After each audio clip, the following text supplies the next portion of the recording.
Right, you guys are live. Hi, it's your pal Mike Shea from slyflourish.com and twitter.com/slyflourish, here with another episode of the DM's Deep Dive, right here on the Don't Split the Podcast Network.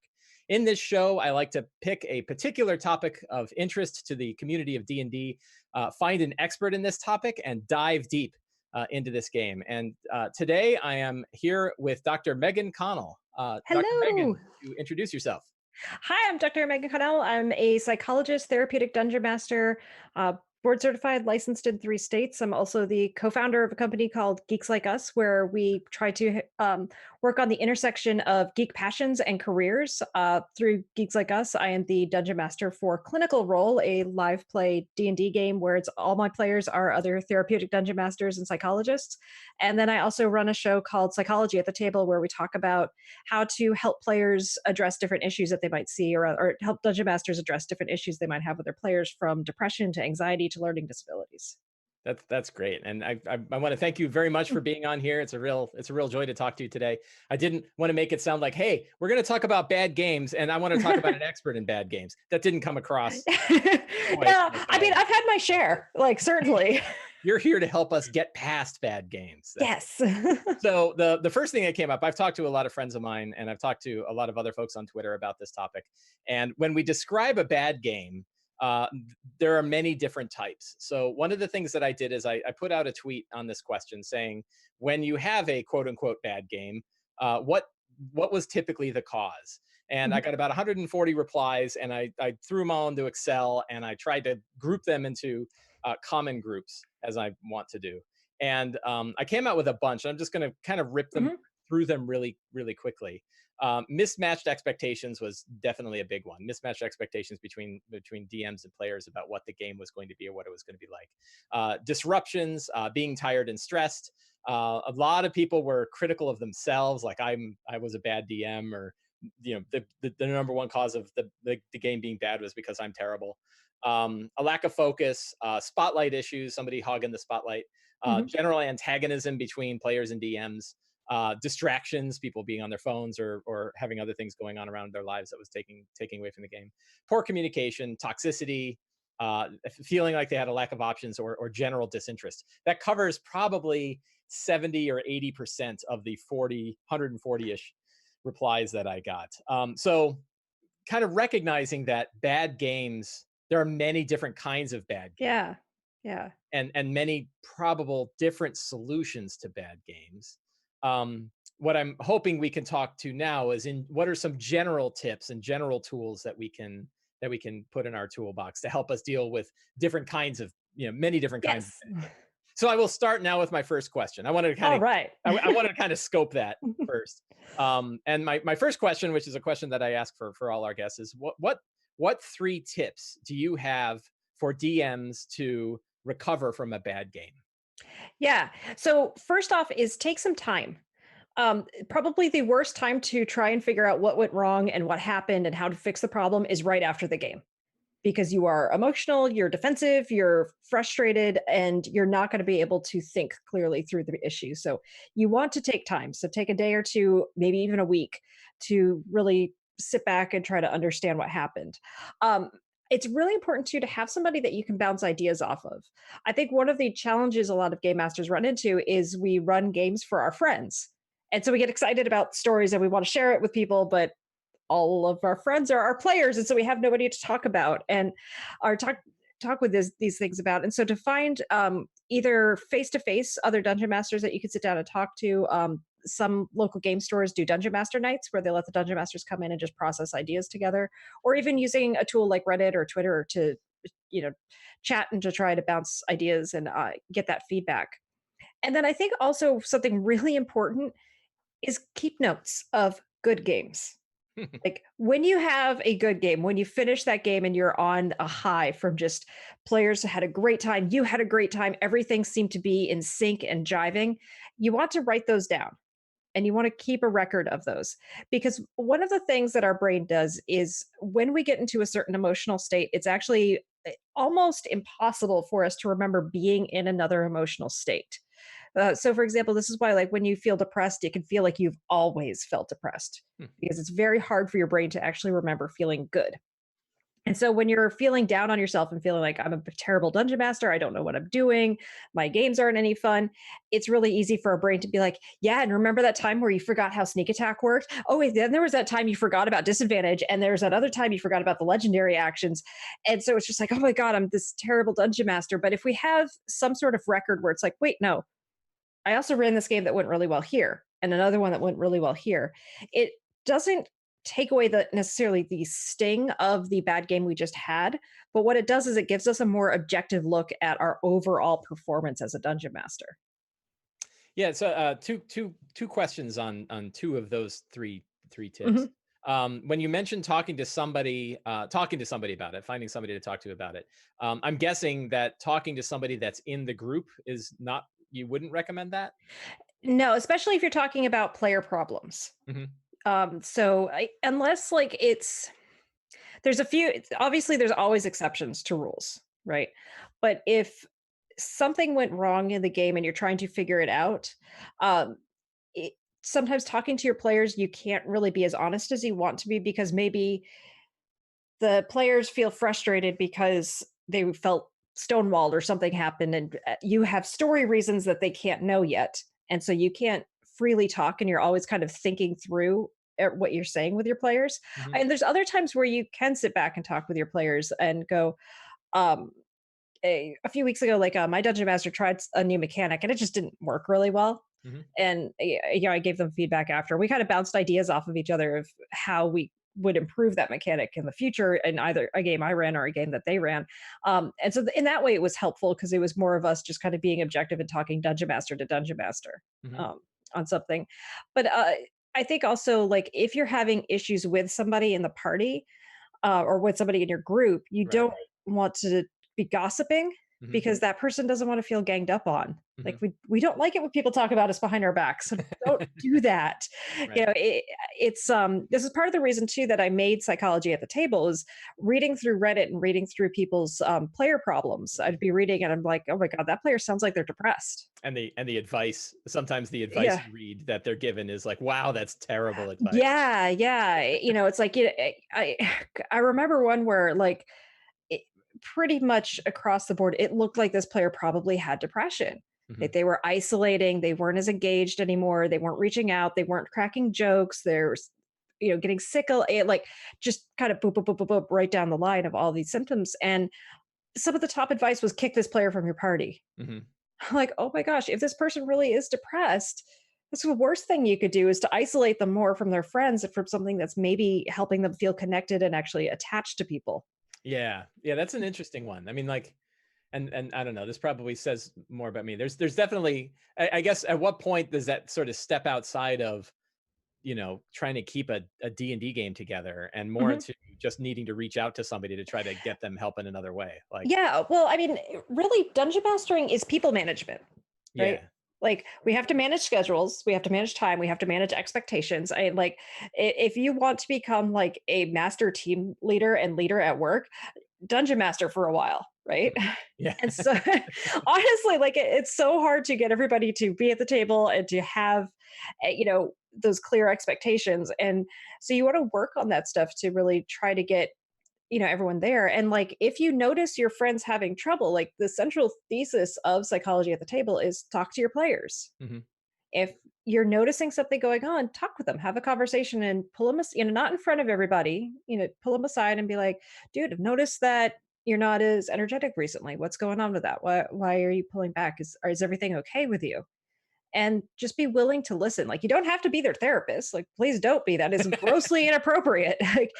but just it's good to ask that question of just so many times we don't have friends who like legitimately ask if we're okay. They would do that like, "You all right?" Just expecting the fine Hmm. and wanting to move on, but to really sit down and be like, "No, I'm worried about you. You're not acting your normal self. Please tell me what's going on." That can go a really long way in getting somebody to the help that they need. Or sometimes that's all you need is just to know your friends care about you. Right. So another. I said I only had two questions. I actually have three. That's fine. About your first question. And so the other one you mentioned, kind of reaching out to like social media networks and things like that in order to get Mhm. other opinions. Do you, I don't know how to say this without biasing the answer. But do you feel like that can be dangerous sometimes that like, Oh, because we're not yeah. talking to somebody face to face? I mean, it's Well, obviously like if I'm talking to Enrique in social media, it's like I know Enrique. But if yes. I'm going to, I don't know, a Facebook group seeking advice, Yeah, or like are I kind of behind the don't know who's on the other screens or end. something. Yeah, yeah. I think it's how I have found those different social medias. I'm speaking specifically to Reddit, because Yeah. that's one of the ones I'm on a lot. Hmm. Can be really helpful. Is it helps me step outside of my own biases. Hmm. As a psychologist, I like to pretend that I am not biased and I have perfect objectivity in everything. And I am saying pretend You because I record know. everything in an Excel spreadsheet Oh because that's how I yes, am yeah. unbiased. Yeah. No, I'm not perfect either. I have my own biases. I get stuck and super hyper focused on thinking like my players need to see things this way. And so one of the things I found Reddit specifically useful for is like when you type out kind of your issues, sometimes just the act of typing out the question, you're like, I see it now. I don't even need to hit send. I know what I need to do. But people will be very blatant, blatantly honest and maybe rudely honest with you, but it can really kind of help you out with understanding the problem from a different perspective. And that, I think that's one of the most useful things is like we get fixated oftentimes when we're perseverating or ruminating on something that's we perceive as negative in one way, and we fail to see it another way. Hmm. If we it's like if you think of like artwork where if you stand here it's just a bunch of sticks, and then if you move 2 feet to the left suddenly it looks like a beautiful house. Hmm. And so that's what different perspectives can do for us sometimes, is give us that different way to look at it, to understand that, oh, it could actually be functional or it's something different than we're expecting. What is a good D&D Reddit forum that you recommend? I like behind the screens Okay. a lot. That one, it's just for game masters running games, asking questions. It's not for like your simple tips of like how does disadvantage work, but it's more like one of the things that they say there is like we appreciate text walls. Like go deep. Go deep. And like you pretty much every post on there is going to be pretty long and Yeah. involved. Yeah. And it's really nice to see that. And there, you can get a lot more thoughtful responses and discussions on there. Yeah. I've more recently been a fan of the D&D Next That forum on one's good too. because it's not 95% artwork. The regular D&D one, which is great if you just want Oh to look yeah. at the art, but I like, I'm trying to like figure out how people are thinking about D&D in aggregate. Yes. And the D&D Next one seems to be good Q&A and Hmm. yes, but I'm always looking for good ones. I'll definitely check that one out. Yeah, So it's a good one. the last question on your three questions Mhm. was you mentioned keeping notes of your good games, which Yes. is a really great idea. Is it useful to keep notes on your bad ones, or are you just sort of, locking in something that's best forgotten? It depends on why you're keeping the note. Yeah. Okay. If you're keeping the note to be like, here's proof of why I'm a crappy DM, Not so right? good. Not so useful. No, that's not helpful. But if it's a note where you're saying, remember not to get over invested in this, if Mhm. it's a thing where you're doing like, I actually on my monitor right here, I have a note that says the character, not the DM. Right. Because in the game where I play, like I got mad at my DM one night for something that the characters were doing. And I was like, oh God, I could slip into this too. Because again, I'm a human and I I suffer from humanity. And so keeping those notes around to really remind us of where we've slipped up in the past and what we need to do to not slip up again, I think Mhm. could be really helpful for us. Mhm. Yeah, so you mentioned getting distance, right? That like Mhm. when we're in the middle of it is not, and when we're all hot on it is not the best time to dive into the problem. And best is to take a step back, take some deep breaths, Yes. right? And and Yeah. and try to are there any other tips you have for like the best and the healthiest ways to sort of analyze a problem that may have gone wrong in our games? You really want to clearly identify what went wrong. Hmm. If you're just sitting there going, I don't know what went wrong, something went wrong, like you're not going to get useful data out of that. Right. So if we're talking about like when we're talking about behavior changes, we want it to be data driven. Hmm. Right. So we want something that's clearly identifiable, measurable, changeable. Right. So if we don't have that, we can't make a change. Uh, I'm laughing because like I will often, and my wife is in my one of my two regular games, and I'll often say like, so 1 out of 10, how good was that game? And she'll be like, "Ah, it's like an 8," and I'll like keep a mental note. And then like I ran a game last week that kind of precipitated this whole conversation. I Mhm. was like, how was that? You know, right afterwards. And I knew things had not gone particularly well. And I was like, so how'd that go? And she's like, I don't know, like a 6 out of 10. I was like, oh, I'm the worst DM. You Yeah, know? which I mean, like, still 6 is above average. I know. Well, I don't know. Not Yeah. it's well below my average. But, and I think that's one thing too, is like, what is our comparison group, Right. right? Yeah. Right. That's always important too, because like, I know Critical Role is super duper popular, right? And so many DMs out there compare themselves to Matt Mercer, Mhm. who's a professional voice actor. And, like, don't do that. Like, I'm a psychologist. I'm not a voice actor. Yes, I do voices when I DM, and sometimes I forget what NPC had what voice and I screw it up. Like, you want to have an accurate comparison group for yourself so that you Right. can understand what you're comparing to. But like, that importance of taking some time to get that emotion and, you know um when we get highly emotional, basically our amygdala, our central brain, takes over. It hijacks our cortex, so we really can't think. This is why when you get into an argument with somebody, you can't think logically. Like, I don't think I've ever met somebody who said, I made a wonderful decision while I was super duper angry, Mhm. right? We Right. just, we don't think when we're emotional. So, you need that time to process through the emotions, to do some self-care, whatever that might be. Maybe it's going for a walk, taking a bath, journaling for a while. Writing can be a wonderful way to just kind of process through everything that you're experiencing and trying to understand the problem a little bit better. Um, but then once you do it, you really want to identify, like, what was the thing that went wrong? Mhm. And I think, the thing your poll found was the number one thing is that expectation management. Right? What did I expect to have happen? What Right. actually happened? Yeah. And then I think the secondary question that's really important is, what did the players expect to have happen Right. and Right. what happened? Right. Because maybe for the players, their expectations were met. Mhm. Yeah, I did. So when the topic and the topic has swirled around, and I've seen it in many different venues of the my game isn't as good as Critical Role, and I've the actually the one that's been more interesting are DMs who are worried that other DMs are being held to the standard of Yeah. Mercer, and I was always kind of like that. How we don't even know if it's necessarily a problem. So I'm like, well, let me Mhm. do a two-part poll on Twitter, and Yeah. it's absolutely perfectly scientifically valid, no Completely. selection bias, None no at all. None. self-selection issues, 100% solid. I don't care what anybody says. I don't listen to other people anyway. And yeah, so I did one for DMs saying, Mhm. do you worry that people are holding you to the standards like Critical Role, something like that? Mhm. And the end, it was not, it was like 30 or 40% did, right? It's pretty Something. significant. Yeah, Yeah. I don't know. I don't have it right in front of me. I'll put it in show Mhm. notes or something like that. But then I asked players, like, do you wish your game was more like Critical Role? And it was like 16% said they did. So it was Mm. like far fewer. The percentage was much lower for players saying, I wish my game was more like Critical Role, than DMs who thought that people wanted their game to be more like Critical Role. Yeah.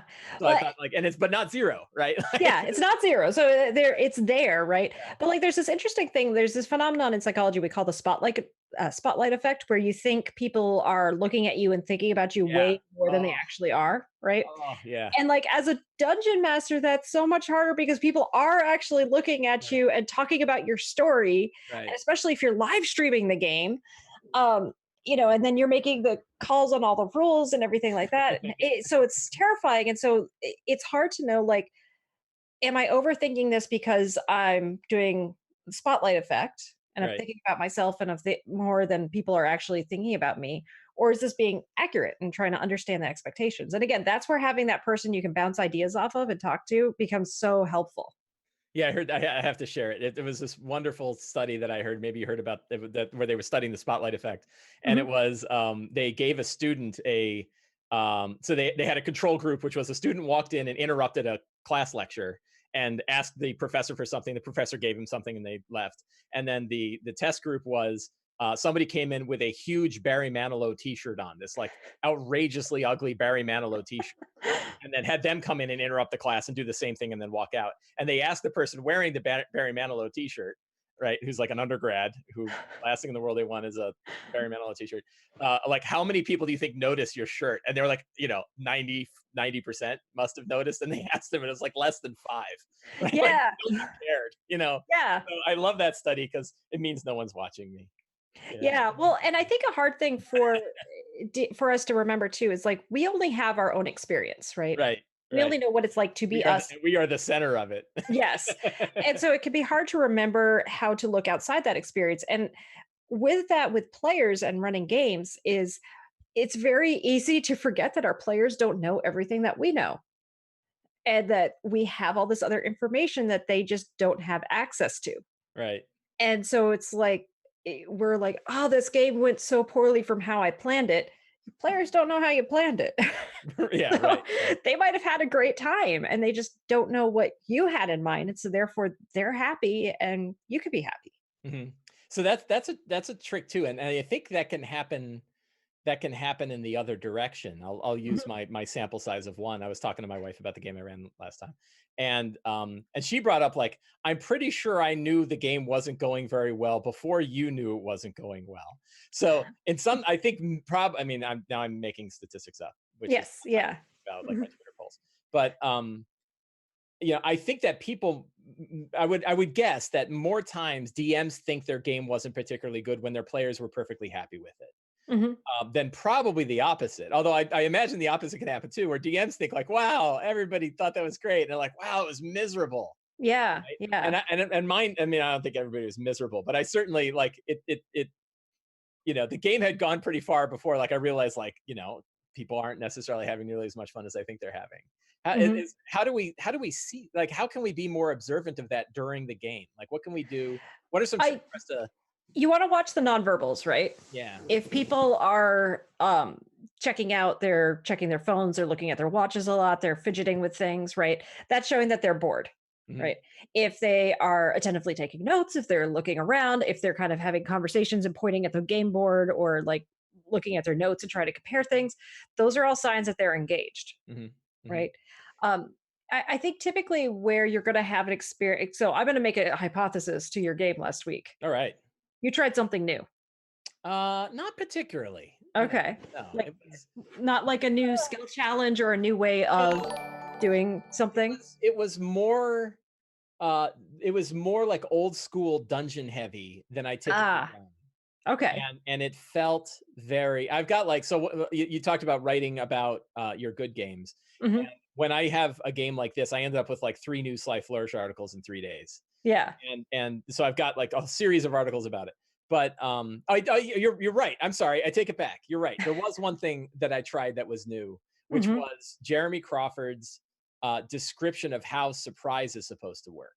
Mm. Hadn't been using. Like, and so it's actually the way it's written in the book, but I just never did it that way. And I described it to my players, and it's nerdy. It's like even nerdier than you know than D&D is. Mhm. And people are already like, they were checking their phones while I'm describing it. And I did put that into the game, Mhm. and that did cause some of the, because they were like, Yeah. we had characters that are pretty high level, they're like fifth level, and they're getting surprise attacked by specters because the specters are rolling really well, and they're getting life drained and losing like hit points permanently. And Ooh. and one character got hit twice and got crit once, and it nearly killed her. She had to make a saving throw or die. Whew. And right, and so that was pretty harsh. And I was like, hey, it's specters. Like, it's not like That's I what they forced do. them. Yeah. They're like CR1. So yes, but you are correct that I did try something new, and I Well, and I did stack that on top of a game style that I yeah. don't typically run. So, and here's why I was saying that because what happens when we are trying something new, we are forging a new neural pathway in our brain. Mm, We're breaking an old habit and trying something new, which takes attention and concentration. You only have so much ability to focus and concentrate. yeah, And so, because you're trying something new, you're very focused on doing it well, making sure you're remembering everything, focusing on your notes in the game, and you're balancing all of those things on sticks. And so, then your ability to notice what's going on around the table goes down. yeah, yeah. And That so, makes that's a why lot. your wife was That makes probably a lot more of sense. Like, in why? tune with, Yeah, like, yeah. I this was isn't thinking like, going well. the other thing, which I was even less prepared than I typically am. I Mhm. don't, as I don't prepare a lot anyway. And in this case, I remember I was particularly, yeah, like it was a whole dungeon full of traps, and I was making the traps up as we were going, on top of, Yeah, yeah, so see, you had, like, a certain stress load, and so your stress, yeah. "Oh, your familiar has shown up." I told you I'd have a cat. Yeah, I've been embarrassed by your awesome background, but I said, well, maybe a cat will save me. there you go. Cool. Yeah, but it's stuff like that, and so this is where like I'm actually been filming a new series for Psych at the Table where I talk about stuff like this and talk about how the brain works and how we learn new pathways and things. And like that is one of the dangers is as you're trying new things, you're going to hyper focus on that thing and be less observant to your players Hmm. because again, you've only got so much attention. Like once you've run, like if you're somebody who writes traps all the time and is Right. very familiar with traps, coming up with like 15 traps, is not going to be a problem at all. Right. But Right. like if you don't usually do dungeon heavy games, then like coming up with traps is going to take a lot and you're going to be fumbling and it's going to be Yeah. harder for you to improv. So Yeah. it's, kind of knowing your own limits. And sometimes like we push our it's please don't ever try new things because that's not the thesis here. Like try new things all the time. Just expect to fail a good chunk of the time and just learn from your failures because that's how we learn. That's how we grow. Well, I think that, yeah, the idea that if I know I'm going to be trying something new and just telling myself that means I need to be more observant of how people are reacting to not just that thing, but the game overall, because I'm not going to have the cognitive, my default cognitive load isn't going to be enough Mhm. to keep track of that. So pay a little bit extra attention to it. Yes. Yeah, that's a really interesting, that's a really interesting idea. It's definitely a good one. Like, one of the things that I was thinking about in it, not that to make this a session about my game, but What's this? This is like I therapy knew, debrief about your game. I yeah, got it. right. But I knew I was running this like death trap dungeon style, right? Mhm. And I said to myself, like, I don't know if you're familiar with Robin Laws and Hamlet's Hit Points, the book Mm-mm. about. So Robin Laws is a longtime game developer. He wrote a book called Hamlet's Hit Points. We actually did another episode about it, and it's got a lot of different things in it. But one of the main takeaways is that like all good fiction is based on upward beats and downward beats, and the better fiction are the ones that know how to oscillate those two. Yeah. And this is a thing that I've thought about a lot. And so when I knew I was running a game where there were going to be lots of downward beats wired into it by default, that like because it's a dungeon, Yeah. it's inherently dangerous. It's filled with traps. It's filled with terrible monsters. It's not filled with a lot of good things that characters are going to enjoy. I have to keep that in mind and know that, hey, I'm going to be throwing a lot of downward beats at these guys. I better have some upward beats in hand. And like, Yes. a real simple one was like, they will find a convenient healing, sorry, stupid phone. They will find a convenient healing fountain Mhm. somewhere, and I don't know where, but I got the miniature, and I know that Yeah. like a wall will break through, and they'll find a healing fountain. They're like, oh, thank God, a healing fountain. So, but even when I was running, because I was doing the new surprise rules, and because things were running kind of ragged, I didn't even put in the upward beats that I had prepared ahead of time, much less paid attention to the fact that Yeah. that the players aren't really resonating with what's going on. And I think understanding, like you use the term cognitive load, and that's like the exact right term for this is just Hey, how much can I take before we start right, having diminishing returns, right? right, right, So, like, if you are a brand new dungeon master and you are running your game for the first time, don't do anything weird, right? right. Use a module that has Yeah, been written and stick to vetted the essentials. already, Yeah, right? right, You know, you want to probably have your players use already pre-made character sheets. right. There's a lot available from Wizards if you're running 5e, and then just follow that. Mhm. Like, don't don't go off the rails too much because there again, DMing is an art, Yeah. and it's I started comparing it actually to being like a jazz musician Mhm. that I think it's really important to know the rules of any gaming system that you're going to use for whatever game you're running. You want to understand the rules as written and how they work and what that looks like. And once you understand the rules as written, then you can start improving around them. Then you can do the solos. Then you can be like, okay, I know what rules to break and when. I know understand the function of it because like when you listen to a good jazz musician, they break the rules of music all the time, but they're doing it intentionally and with deliberation in order to catch your ear and to bring make more interest in the music. And it's if it's done really well, it's a phenomenal game. Yeah. Yeah, that luckily that is one where like it's a very common question that comes up in various forums and things like that. And the answers typically, hit the nail on the head, which is like get the starter set, Yep.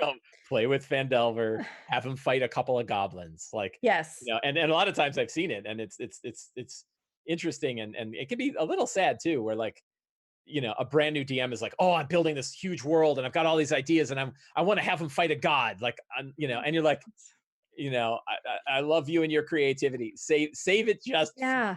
month two, like, yeah. So it's very interesting that the reaction a lot of times from new DMs is it's this explosion of new creativity, Mhm. this real desire to like they clearly have not had an outlet to Yeah.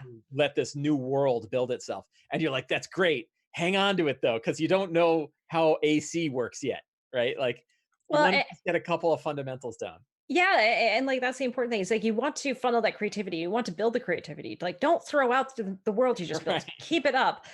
But remember, like, make a village first, Yeah. Right. Yeah. right? And Yep. start with a village, and getting those entry level plot hooks in, because you want to figure out how your players play, and you also want to figure out how you play Right. and what kind of game you're going to run, and that's really important to do. Right, right. So we talked about and certainly there's different. This is one where the different kinds of quote unquote bad games will matter. But what are some good ways for us to talk about how games have gone with our players? What are some effective ways for us to get that feedback without Mhm. having things go into a Well, spiral? I think, being honest is really important from us and from the players too, right?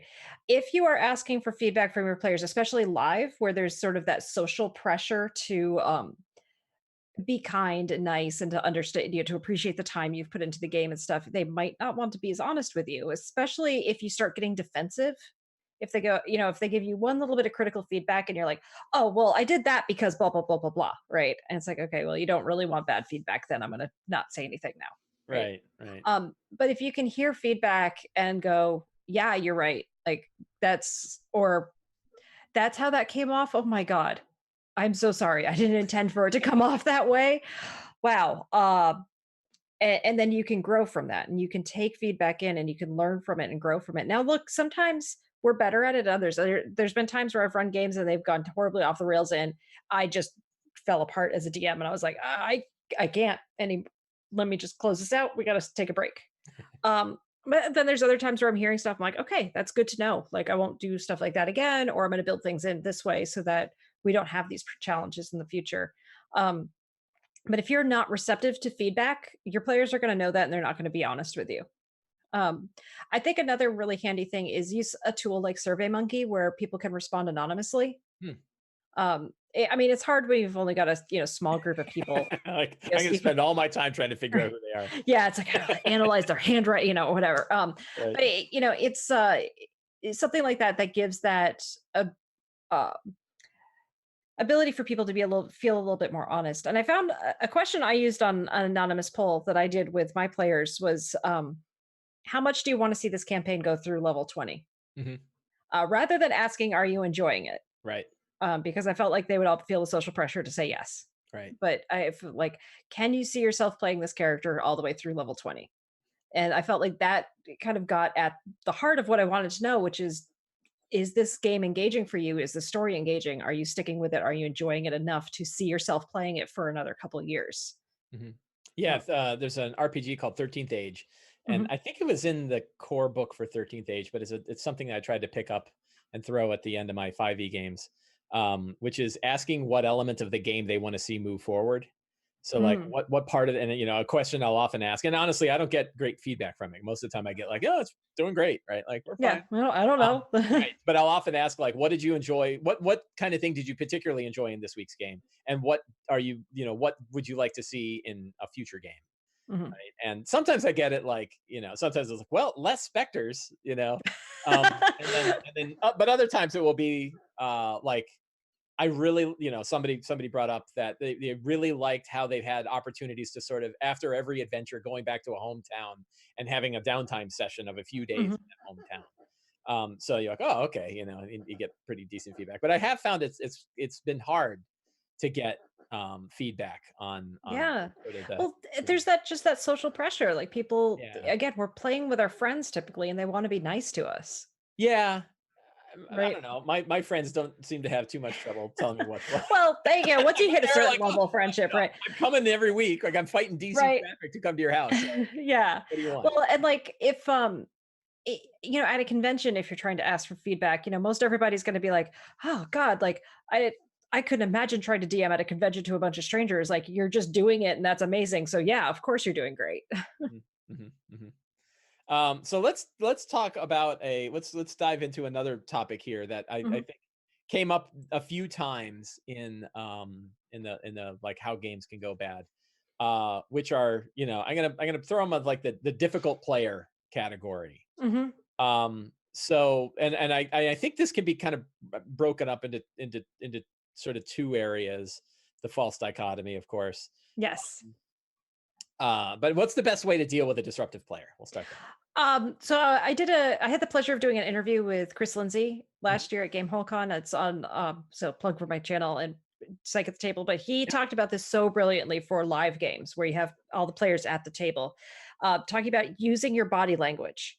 And like, when one player you're trying to give a player the spotlight and another player's trying to take it, like that you keep your face and your attention on the player who you're trying to give the spotlight to, and you just do the to the player that is trying to interrupt, right?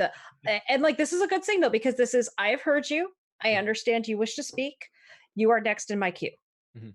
right? And then if somebody else tries to come in, right, we got another hand. Right. um, and so like I think that's great. Where we can have a little bit more of a challenge is if we're playing through a platform such as like Roll20 or Zoom, and if someone's continuing that. The one benefit we have with a digital game versus a live game, though, is well, muting, yeah, but like that's not really addressing the problem. But it's actually sending direct messages to the person, Right. Right. right? And if it's the central thesis of Psych at the Table is talk to your players, Mhm. right? Talk to them. If you have it, like if somebody's been trying to hog the spotlight all night, sit down and be like, dude, what's going on? Like, there's 5 other people here, we got to give everybody time, and like you keep jumping in and they might just be like, I'm just so excited to play, I want to do everything. It's like, okay, I get it. So like I love your energy, I love your how much you're into this. How can we use that to help everybody else play? How can we bring that in? How can you help be a solution to this, Mhm. right? um and I think one of the things too that's really super important with disruptive players is rewards. Hmm. We know from just basic behavior reinforcement, rewards work better than punishments. Hmm.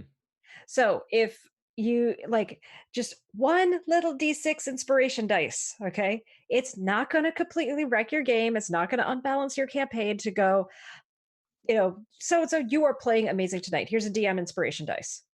You're playing great tonight. Here's a DM inspiration dice. And we hand those out, and people are suddenly like, ooh, right? I can do things. And like, again, we're talking about a d6. So what? Right? Right. If it decreases the amount of disruption you have at the table and it increases the behaviors you want to see in your players, and it makes it a little bit more fun for them because something that would have missed or failed now suddenly succeeds because they get to add a d6 to it, where's the harm in that?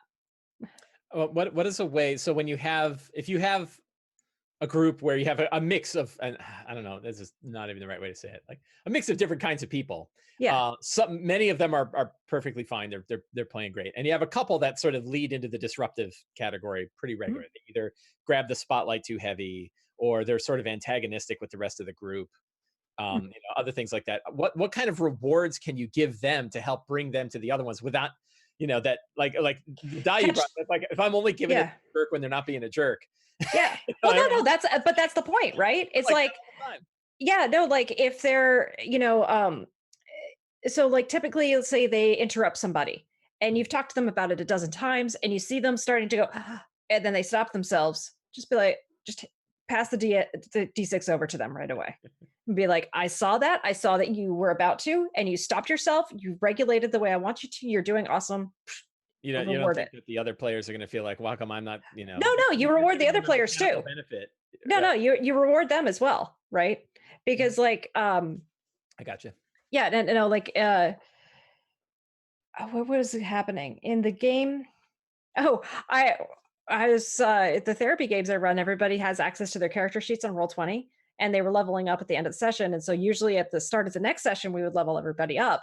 But I was like, all right, whoever levels their character up between now and our next session gets a DM inspiration dice at the start. So everybody had that opportunity. And then there's other times where the players One player leaned into their character's fears. Really, they have a centaur character who's afraid of the water because they think centaurs can't swim, which I think kind of makes sense. The balancing wouldn't work very well, and they had to have their character face their fear, and they role played it out really, really well. And so they got a DM inspiration dice. Hmm. And so you want to hand those out, like pop on Amazon, buy a bunch of D6s that are all the same, that are very different from the dice that everybody else has, and those are those DM inspiration dice, and just reward that. And like you can taper it off after a while once you're getting people, and just, but you still want to dole them out every now and then. Hmm. Intermittent reinforcement, meaning reinforcement you cannot predict when is coming, is Hmm. the most powerful reinforcement there is. This is why slot machines are Right. such a big thing. So does this work equally well with players who might be on the autism spectrum? Yes, yeah. Yeah, Same totally. technique. That's like one of the reasons why D&D is actually a great intervention tool for people on the spectrum, because it does have rewards built into it, Hmm. and it's structured, and it's rules, and it's a way to socially interact with people where there is that structure, and it can help. Um, and again, like if you have a player who's on the spectrum, they know they're on the spectrum, right? Sit Hmm. down and talk to them and just say, like, what challenges do you see? Like, typically, like, noise can be an issue, being just overwhelmed. It's like, if you get overwhelmed and you need to take a break, what do we need to do to make sure that happens in a way that's respectful to you? It's just kind of talking to them and trying to figure out, like, how do we do this in a way that makes sense? Hmm. Hmm. So kind of stepping back into the how we deal with a bad game ourselves. Mhm. Are there techniques we can use to help us sort of shore ourselves up before a game begins, other than like keeping an eye out on what makes games go south? Yeah, Are there well, like things we can do to ourselves to go like to better weather a game if it happens to be going bad? mhm. Does that make sense? Well, again, yeah, no, no. So again, keeping those notes of what makes a game go well. Hmm. Have I think one of the big things I'll say here is prevention is the best medicine. Have session zero with with your patient, or that your players. Sorry, clinical mode My today. patience. Ah, nope, nope, not patience for you. No, with your player, you want to have session Does that zero. mean I And get look, to charge them like $150 an hour? No. no, um, but like to sit down and have that session zero, and like session zero is so important because it lets us all play on the same stage. We understand what's going on. Like I I actually had an interesting dialogue with a couple of my colleagues where they were talking about that they didn't like the idea of like, well, if you don't like my table, don't play. They're like, that's not right. I'm like, oh Yeah. no, like I don't run sci-fi. Mhm. If I have somebody who wants to play sci-fi, I don't want them at my table because they are going to be continually disappointed in my high fantasy games.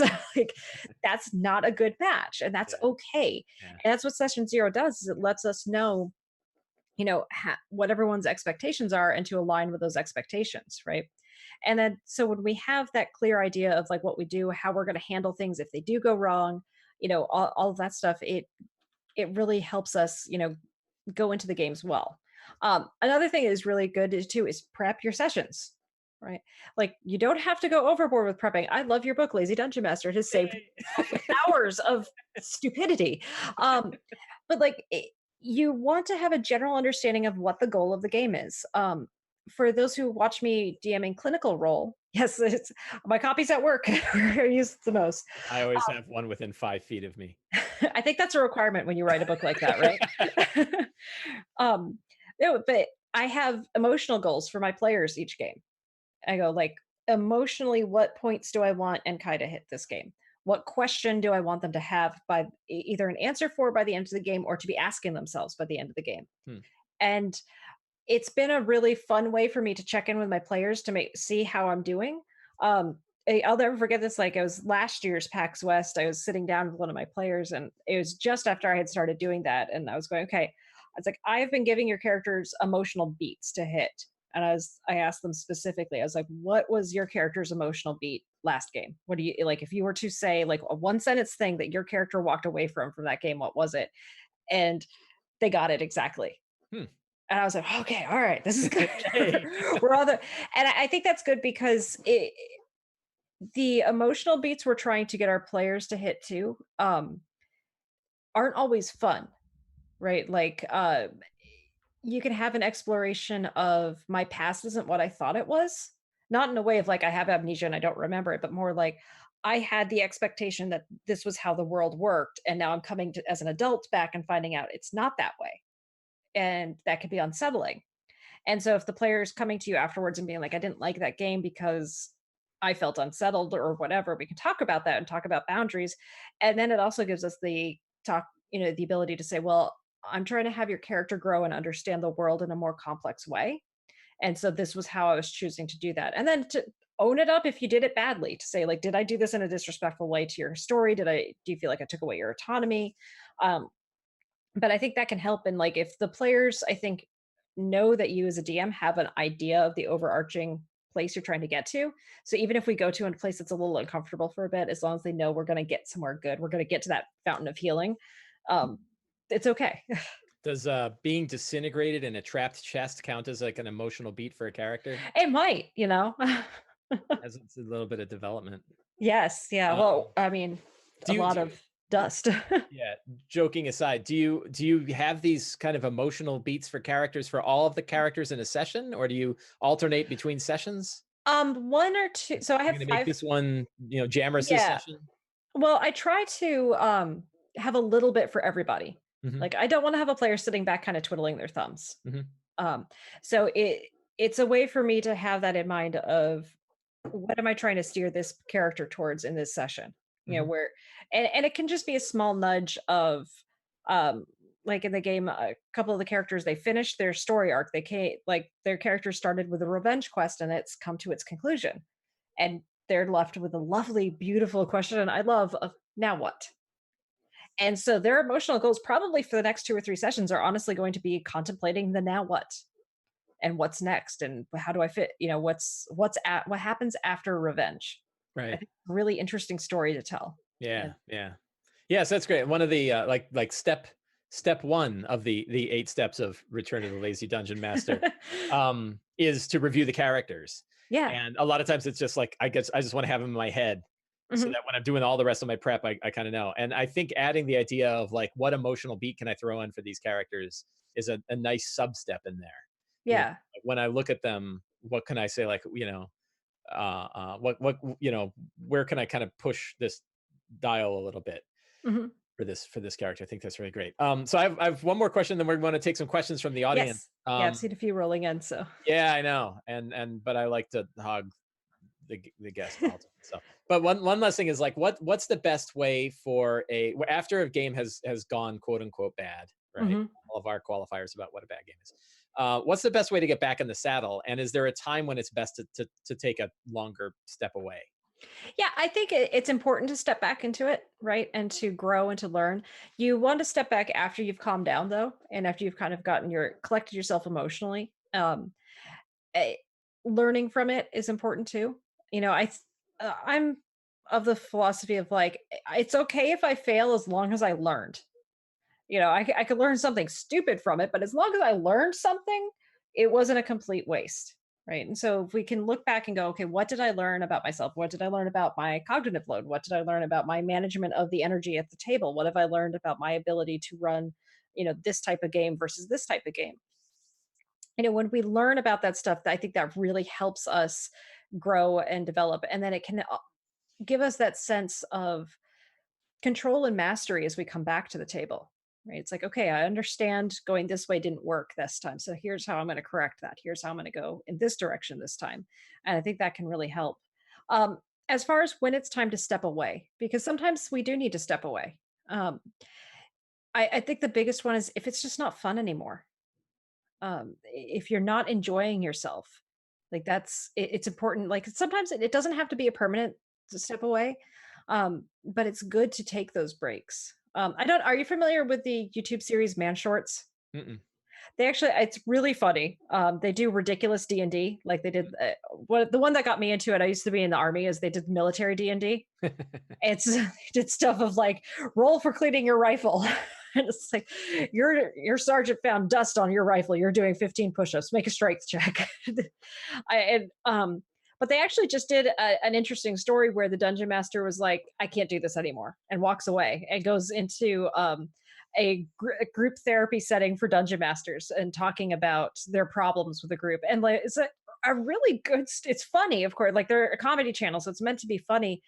But like at the end of that little arc, he comes back to his group and he goes, "Okay, if you guys really want to keep me around as a dungeon master, here are the things that need to change." Mhm. And I love that because it showed, I think, the perfect thing of like GM burnout and then coming back and rejoining with your group and picking that back up. So if you haven't checked it out, check it out. It's really funny too. Yeah, I will. I will. One of the yeah, so one of the things that while we were preparing for this show, again, I'm very lucky that my wife likes D&D as much as I do, and we can go for long walks and talk about this. And we were kind of talking through questions and everything that I wanted to ask. And one of the things I brought up was that like I kind of had this game that was the 6 out of 10, which is like an apocalyptic game for me. And and I said like the funny thing was like my initial reaction, and it was small, and I was able to kind of quickly like Mhm. wash it aside, was like, well, that's the end of D&D for me, right? Like, Yeah. Yeah. I guess how can I write? I can't even run a dungeon anymore, and how can I do all the rest of this stuff? And that's the end. I guess I'm all finished. Like, well, there was a good run while I had it. And then I was like, the thing that kept it back is like I've had 100 other games this year, and they all went fine. So Yes. like, I divide the number of bad games by the number of good games, and I have a very good ratio. And again, that's Um, where like having that data yeah, accessible at your fingertips, because in that moment, again, your brain is just like, well, this is done. This is yeah. Well, no good. I don't want this, right? no This one's is coming back painful. next week. Yeah, Yeah, this was painful. I want to walk away. I never want to experience this again. right, But like to have that, like, no, wait, I have had a success here and I had a right, success here. And right. okay, wait a second. Maybe I'm not as bad at this as I thought. Yeah, So, and I think I'm particularly lucky, and I don't know that this is something that most D&D people can do.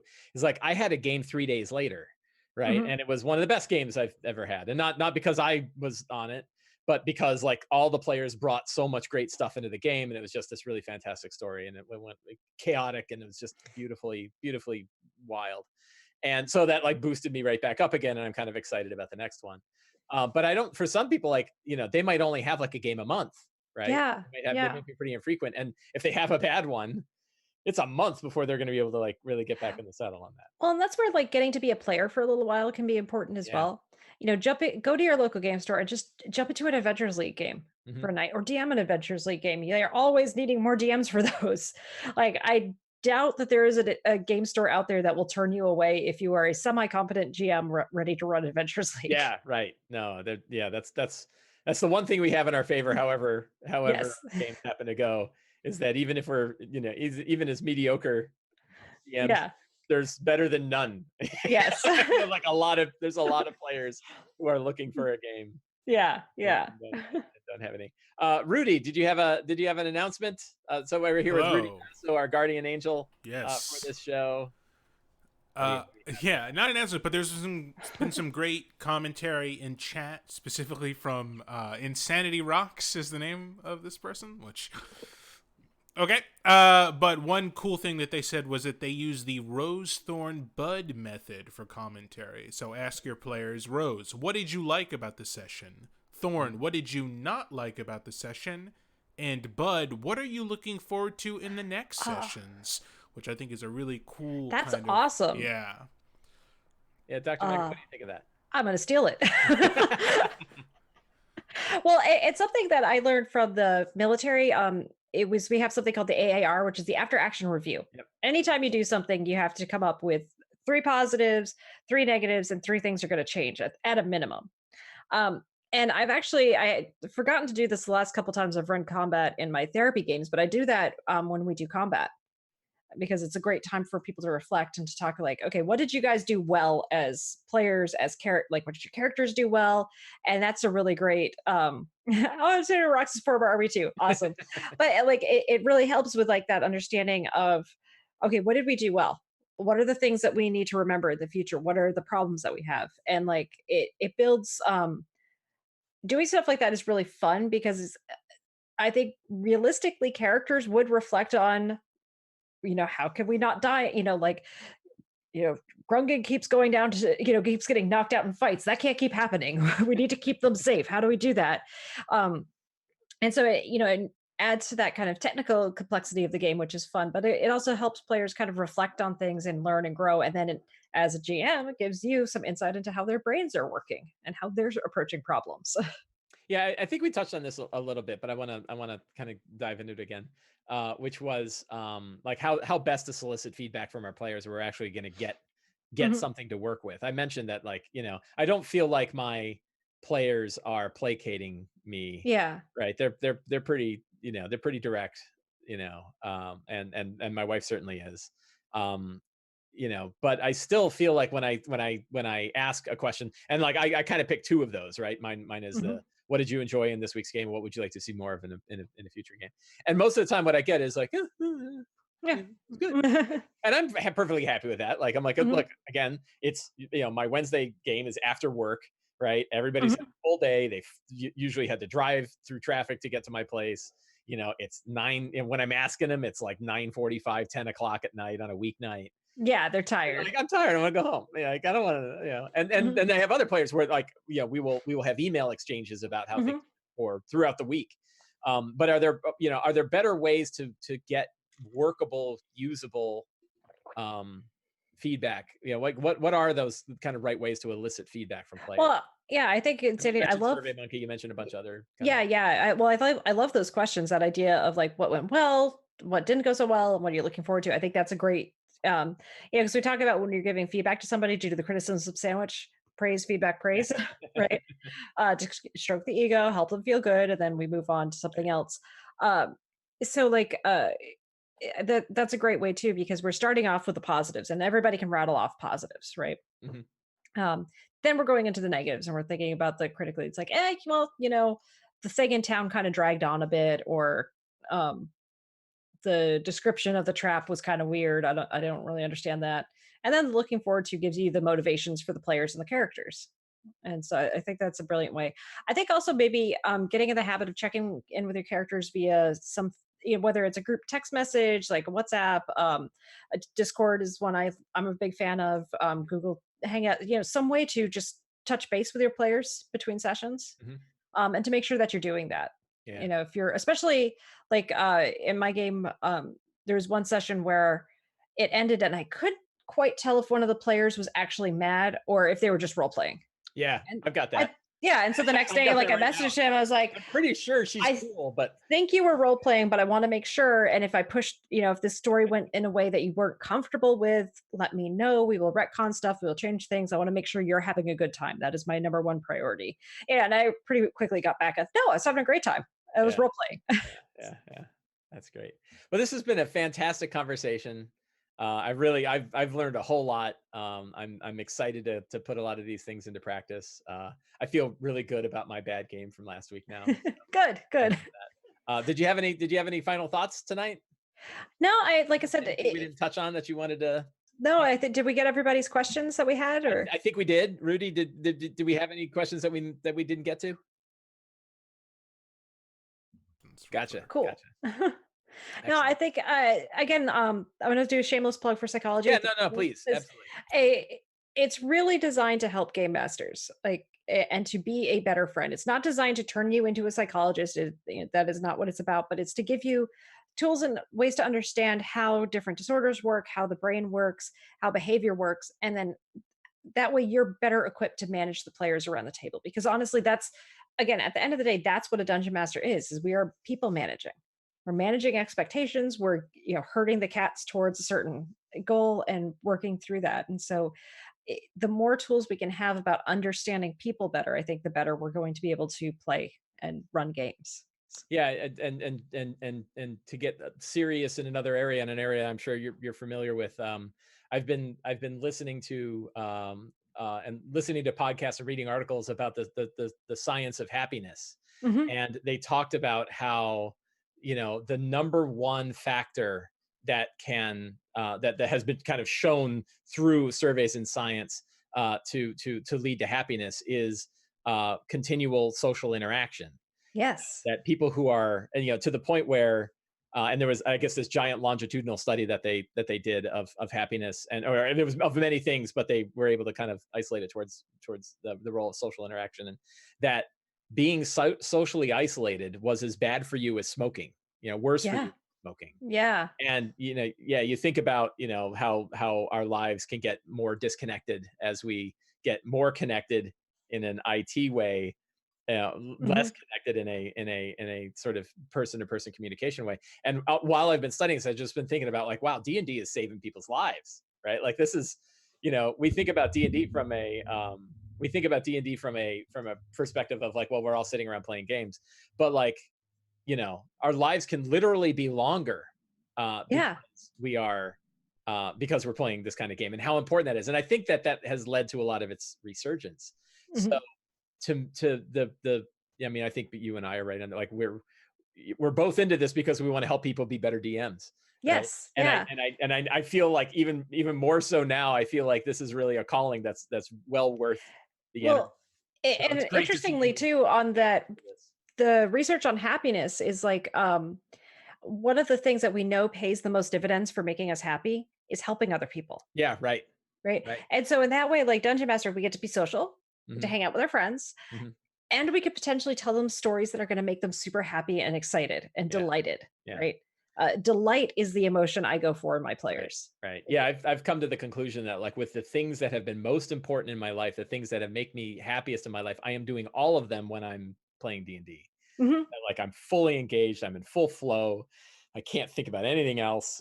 All my work problems and all my other life problems I don't have time for them. Like, I don't have it's like, I have to do this. Right.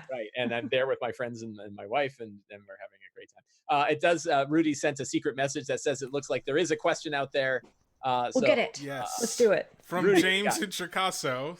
What? I missed that. It was just, I guess so. How do I convince someone who tried D&D and had a bad experience because of their players or GM to try RPGs again with non-jerks? That's a good question. Oh, it's a great question. I think it's just that idea of being willing to take a risk again and accurate expectation management. If they had a bad experience with a jerk, try running a one-on-one session for them. Of like, let's just try it, just you and me. Like Matt Colville ran a one-on-one game on his channel once, and it's just a really interesting example of like what one-on-one D&D can look like, and I think that was really cool. And so like just to kind of show them that, or even maybe showing a few different podcasts or live play games. I think one of the big things that has also led to the resurgence of D&D is Twitch. Is this what we're doing right now? Because when you look at a book of when you pick this up and you're like, what is this? How is this fun? Like, it's a thick book with lots of tables and charts and descriptions in it. It's really abstract and like it's hard to understand. But when you could see people sitting around a table telling a story together, you're like, oh, I get it. I get why it's fun. Yeah, that's an idea. And now the D&D Essentials kit. Oh my gosh, it's great. I need to run it. I haven't run it yet, and I haven't either. I've kind of skimmed through it, but but I really want to run it. And it has rules for one-on-one, like official published rules for how to do one-on-one D&D games, which I think expands this hobby in a much wider venue. It's so much, the idea of trying to get and number one problem that I've seen for people getting D&D is scheduling, getting everybody at the table. But when you can play with, a sibling or a family member or, your spouse or whoever, or a friend, right, or a coworker, and just say, hey, we'll just sit down and we'll do a game with just you and me. That really makes, can expand the envelope of this game. And also interesting is that the D&D Essentials kit has 3 follow-on adventures that also can be played solo, one of which was written by James Intercasso, the guy who asked the question. So I think there's a little bit of an internal kind of corruption thing going on. We'll let it slide. It's his network. So so I want to thank you again. This has been a really, really great conversation. Do you please feel free to plug your show one more time? Yes. Psychology at the Table. It's at the Geeks Like Us YouTube channel. And then Clinical Role is the live play game that I DM on every other Monday on our Geeks Like Us Twitch channel. It's a lot of fun. It's psychologists being super goofy. Like amazingly goofy with each other and just lots of shenanigans. And you get to see me scramble to make up NPCs, which is my personal weakness. So they got to meet Ben and Jerry last night because they decided to look for a donut shop. So I was like, okay.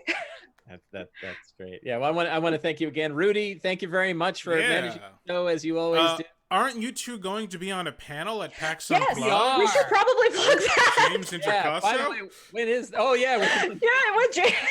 are there only 3 people playing D&D? That sounds like there's just like Yeah, it's just a three. Yeah, we're going to be talking about to prep or not to prep, and how much is the right amount of prep. And we've got, I'm going to be moderating. James Intercotto is going to be one of our panelists. Shea will be a panelist. We've also got Adam Davis from Game to Grow, and then V Muse as well. The Crafting Muse is going to be there. when is that? Do we know when that show's going to be? It's Friday 1:30, 1 or 1:30. Okay. Yeah, I sent it in a message on Twitter. Okay. Was it a group message? Yes. Yeah, and that's why I didn't see it. I have a Twitter client that doesn't show those. Okay. Very good. Oh, we'll also have Goblin Kate too. She's the other panelist. Sorry, forgot about her. She's awesome improv and just fabulous voice actress. So. Excellent.